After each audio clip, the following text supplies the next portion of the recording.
Buddy, it is another day in paradise in beautiful Las Vegas. And I think I looked at the weather and it looks like it's going to get warmer soon. I hope so. Oh, I woke up this morning, it was cold. And of course, at 4:45, and I'm at the gym at 5:15. I hope you are too, doing my physical part of my life balance. And hopefully, you're working out as well. It was beautiful this morning, though, a little bit chilly, though. Anyway, what's going on in Las Vegas? Well, here's the big news. It's the 27th of March, and this year we have steadied our median price at 425. We're not like dipping and diving like we were. So that is fantastic news. I was praying that it would stay that way toward the end of the month, and it looks like we still have a couple more days. Let's see. Yeah, we still have Friday where we'll have more closings. But when I look at the chart and the trends, if you've been following me, you know, our single family homes, 425,000 and under, have remained pretty steady for the actives. And they are churning a little bit over here with what's selling. So we have 71 days of inventory. That's super duper. You've listed 75 homes over the weekend. Friday, you closed 121 homes. So that brings our inventory down a little bit. We're not listing as many as we're closing. So you know what that means. Inventory is going to get a little tighter. But, you know, it's springtime. So maybe y'all are out there farming and we're going to get more listings. I'm praying for that. I'm praying for you guys. Come on. You can do it. You can make those phone calls, get those listings. And if you're doing Instagram or you're doing reels on Instagram and on Facebook, don't forget to entertain people, but also educate them and ask them, you know, like, are you worried about selling your house because you might not be able to find a house? Whatever your demographic is, try to reassure them that, you know, if they're going to get the best price this year, it'll be in the next couple months. Now, I showed you that last year, how NAR and a couple other industry experts say, you know, April's the time to sell to get the highest price. Now, in Vegas, of course, we're different, so it might be a little different in Vegas. However, for the most part, April, May are hot months. So if you can persuade your sellers to sell now and tell them, look, this is a good time to sell and it's a good time to buy. You know, eventually our prices will go back up again a little bit. We don't know how much, but we always have appreciation over the years of 7%. So you can't really go wrong. Probably the only people that are commenting to me are saying, yeah, but I bought at 485 and now it's 425. Well, yeah, I get that, but that was an anomaly. The market just went crazy there last year for a couple months. But hold on, you're going to stay in that house and you're going to see the appreciation go up over the years. And people are staying in their homes 12 to 13 years. So with that in mind, figure all that out and get the message to the right people. And this is the right time. We have non-owner occupieds are down from last year. And I think that's the interest rate. I talked about that last week. 20 of our daily sales are non-owner occupieds. And last year it was up at 30. So we're down about a third. That's okay. That's okay. It's keeping under 30% of the daily sales. The $1 million homes. Let's see. I'm going to show you another thing. I told you I was going to do some of these different things here. Here's the $1 million homes. Guess what, everybody? They're approaching that 3 a day. And so they're going to be the third. We're going to soon be the number 3 in the stats over the years of daily sales. And what I'm saying is that look in 2020, we sold $2 million plus homes per day. Then 2021 came along, gangbusters. We did $4.5 million plus homes a day. Then 2022, last year, we did a little over 4. So what that means is we've already outpaced 2020. And I keep 2020 up there because that was the first time we had gotten 2 plus. So now, if you take 2020 out of the picture, the last 3 years, we are selling more $1 million homes than ever before. So that's what this little chart is telling you. The other thing, let's see, we want to talk about today is I did this chart for you. So this is another chart. If you just want to simplify and you just want to talk about today's market with your people that you hand the chart out to, and because everybody wants to know how's the market. I remember one of the classes we took, and the market at the time, this is probably back in the early 90s when we had a war in the Mideast Desert Storm War, and the market was it had really tanked. So we were taking some educational classes at the time because that was a good use of our time because we weren't taking a lot of buyers out for those few months there. And we would say, oh, the market is remarkable. It's unbelievable. Anyway, and then eventually it did change, but that was a good word, unbelievable. The market is unbelievable. So, but our market is not bad. It's really a good market. And the days on inventory are one of the things that you can use to entice your sellers to sell, because people still have to sell. Obviously, we're still selling homes. I mean, we closed 121 on Friday, so those are 121 people that had to sell or wanted to sell, whatever. And the sellers are still there. And when there's less days on the inventory, there's less choices, and it's a good time to get your home on the market. That would be my pitch to them.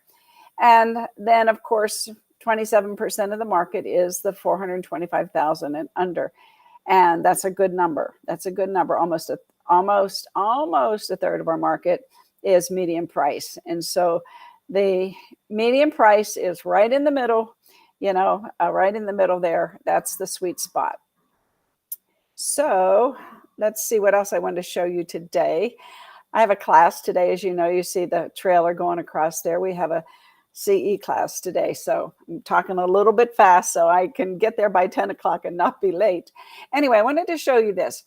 The sky is not falling. If you look at 2023 and the chart goes across by month and down by year. So in 2020, in January, we sold 8,651 homes. In 2023, 9,000.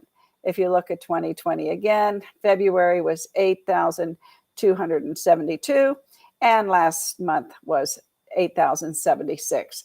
So the sky's not falling. We're doing fine. We just had a couple of wild years there, right? I mean, but look at 2022. 2022 started off really slow, and so did 2021. But when you look at 2019, it started out with a bang. So we were doing about 25% more sales then. So, we live with the market. We take the market we're given, and I don't think it's a bad market. I really don't. I love the price point. I love the fact that we're selling not as crazy as we were, and hopefully you didn't adjust your lifestyle to all those commission checks. But anyway, life is good here. We're doing good. So don't let people say that we don't have a good market, because we do have a good market. And let's see if I have this one. Yeah, here we go. I mean, this is saying year to date, 61% of our sales have been in the 0 to 425,000. And this happens to be all sales. So this includes condos and townhomes as well. And you can see here the $1 million homes are 4% of the market, 600,000 to $1 million or 10% of the market. And then from the medium price up to 600 is 25% of the market. High rises are 2%. So this chart I do so that you can maybe figure out, maybe you want to go and get back into those neighborhoods where the medium price is, because that's what's selling. And again, the up to 600,000 isn't a bad deal right there either. When you get above 600, you got a smaller market to market to. So these are things that, you can take on your listing appointments and show people, maybe they want to list at 625, but but really the house is worth like 595 or something like that. Sometimes these charts help you get that house listed at the right price. So just a little suggestion there. All right, now um, let's see. I think this is remarkable. Kiss Kiss has sold his home. Yes, he did finally close. And he had it he had it listed at one point for a little bit under 10 million, but it sold for 11 million. Originally, I think Ivan Shear had it listed for 14. Well, that's what the paper says, almost 15 million. And that was in October of 2021. So he purchased that home probably around May of 2021. And he he was fluctuating on the price up and down a little bit. So the sales price was reported to be 13 million as recently as of last month, or 2.5 million higher than the sales price. However, it actually sold for 11 million.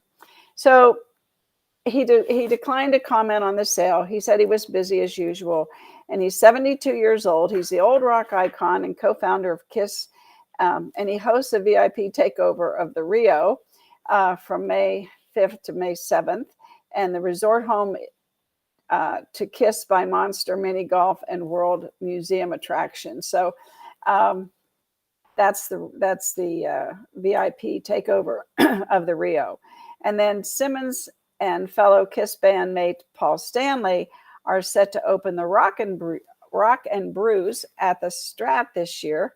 And the 8,500 square foot bar and restaurant is being planned for the space next to the LA Comedy Club there. And that'll serve a wide selection of beer and wings, oversized burgers, salads, and sandwiches. So that looks like it might be a hit. And I know there's probably a lot of old Simmons fans around. So that'll be something to tell your friends.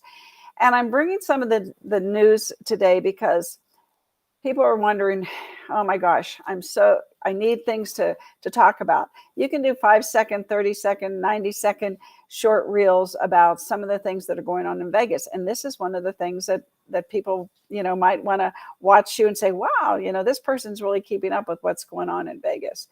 So I just bring that to your attention. And when I was looking at the article, I thought, wow, maybe we should look at the pictures, right? Instead of just read the words. So I did a little video of the home and we're going to watch it. Let's see, let me put myself down here and let's see, here we go. Now that home is located in Henderson and they've got beautiful pictures of it. Many outdoor living spaces, lots of light, very contemporary. Beautiful view of the city, nice floors, beautiful white furniture, my favorite. Love the kitchen. Love the kitchen, has some red accents there. And look at that tall ceiling. Oh my goodness. Yeah. And the bedroom, spacious. Look at that bedroom is, let me back up just a second here. The bedroom, oh, look at that. We missed it. Hold on. It doesn't want to go back. Okay, here we go. Ta-da, where is that bedroom? That's a big bedroom. Look at this one. Look at this. This is a guest bedroom. And look at this. Look at all the windows, the wall. I mean, 50% of the bedroom is windows. I love that. And you can see the city. I bet that's gorgeous at night. All kinds of, I think that place, what we just see? 3 TVs. Yeah, 3 TVs out there. Look, you go outside at night, you sit there and with your friends and you can watch 3 different sports and talk about sports. We've got lots of sports in this town right now. Oh, there we go. Look at the city view, everybody. How beautiful that is. And this is the class act of Ivan Shear. I mean, he's got a champagne bottle sitting there. Looks like champagne and some glasses. Sitting there for people to sit and watch the beautiful scenery of the lights on the strip. And I know you all know this, but Las Vegas is the only city you can see from space, and that's because of all the lights. Just a little bit of trivia there. Wow. Beautiful. Just look at these all these accessories and the beautiful furniture. I'm just amazed. And there again, there's another, and the beautiful pool, which kind of wraps around the back. I don't know. Unbelievable. That's how the rest of the world lives, I guess. But well, we live in a town which this is what people come here for. There's no place like this in the world. And of course, we have the beautiful weather. Um, and speaking of entertainment, I'm giving you some tidbits here so that you can go out and do some reels about Taylor Swift, who drew 60,000 people to Allegiant Stadium on her debut night. Wow, unbelievable, unbelievable. And there you can see she was up on the stage. And of course, I'm giving credit to the Las Vegas Review-Journal. That's where I got the information. So you have to give credit where credit's due so you don't get in trouble. And then look at this. A week out from Las Vegas Grand Prix, road work beginning, public contributions still unknown. Wow. And I think that means the ticket sales when they talk about the contribution. So let's look here. With millions of dollars worth of needed road upgrades. Wow, they're going to upgrade our roads in preparation for Formula One. So repaving work will kick off next week on a multi-phase work project. And there's a 3.8-mile stretch of public roads that will make up. Oh, that was me. That will take up the circuit of the 50-lap race. 50 laps. Oh my gosh, I'm learning things I forgot. At this month's Las Vegas Convention and Visitors Authority meeting, the agency's president and CEO, Steve Hill, noted that the Formula One requested $37 million to go toward the project. Well, the exact cost of the needed road work hasn't been publicly announced, but Hill noted that the work is more than double that of when they requested it in the beginning, meaning they requested about 18,000 when they first requested the road work. So that would peg the cost to be at least 74,000 million, but likely higher. Oh, I see. So they requested 37 million to go toward the project. Now they're saying 74 million. Oh my goodness, I see what they're saying. Got to read it sometimes a couple of times. Anyway, I better turn that off. Okay. At some point, the Clark County Commission will need to discuss and potentially approve any amount of public money that will go toward the project. It could be all 37 million, a portion of that, or nothing at all. I don't know what that means, but we'll keep track of that. Repaving roads, removing medians, adjusting corners, prepping for the safety walls to be installed. There's plenty of work needed ahead. The inaugural Las Vegas Grand Prix weekend will take place, of course, we know that, November 16th to the 18th at night, with Formula One race cars expected to reach speeds of 212 miles an hour. Oh, my goodness.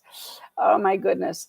And there was a quote here by Aguilar. Let's see. Oh, there he goes. Jeremy Aguero. He's the principal at Applied Analysis. Now, Applied Analysis is the company that does our stats for the Board of Realtors.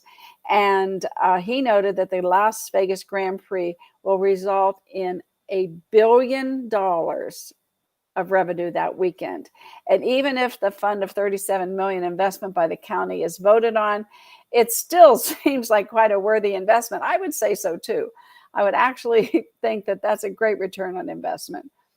It's a single initial time for a permanent race.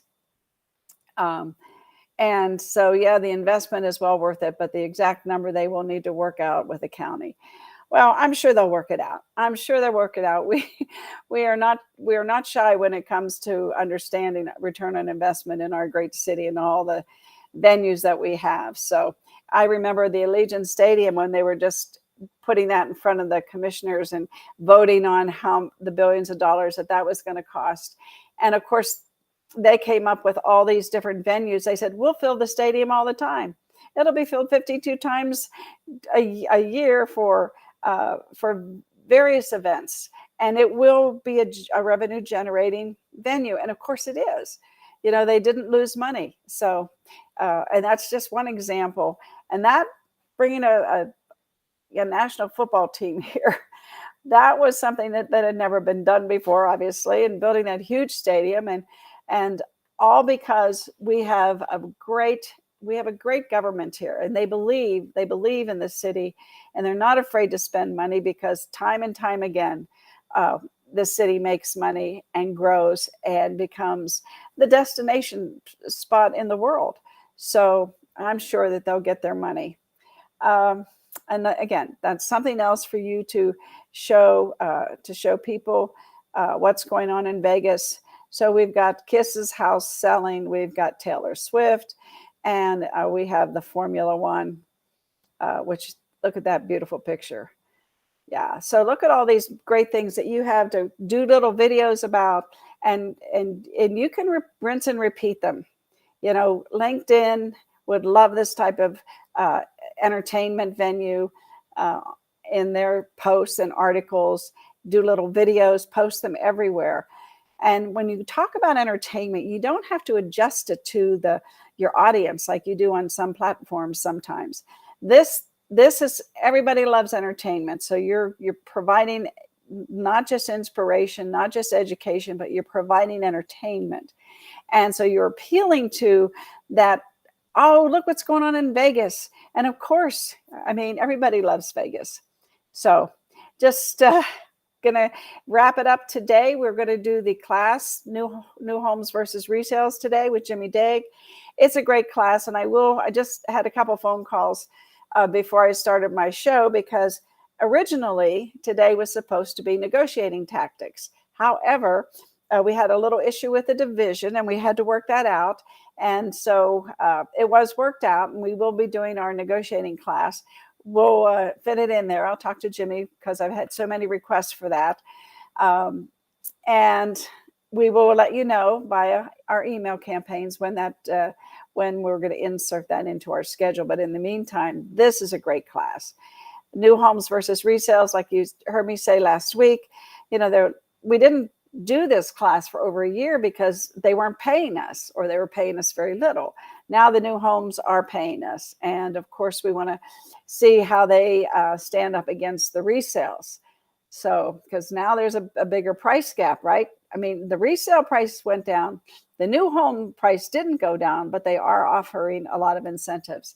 So anyway, speaking of such, I'm going to try to get my lender Mark on with me one day this week and talk about the interest rates and what type of programs are out there, so that you can at least tell people, look, we've got buy downs, we've got this you can do, we've got that you can do, and you can buy a home. Anyway, we love you all. Thank you so much. Subscribe, give me a like, ring the bell so you get notifications. And if you're in my group, thank you so much. I love your loyalty. And I'll post some of these things. If I think I need to get out of here so I can be in class on time. I'll post them later today. Love you all. Bye-bye.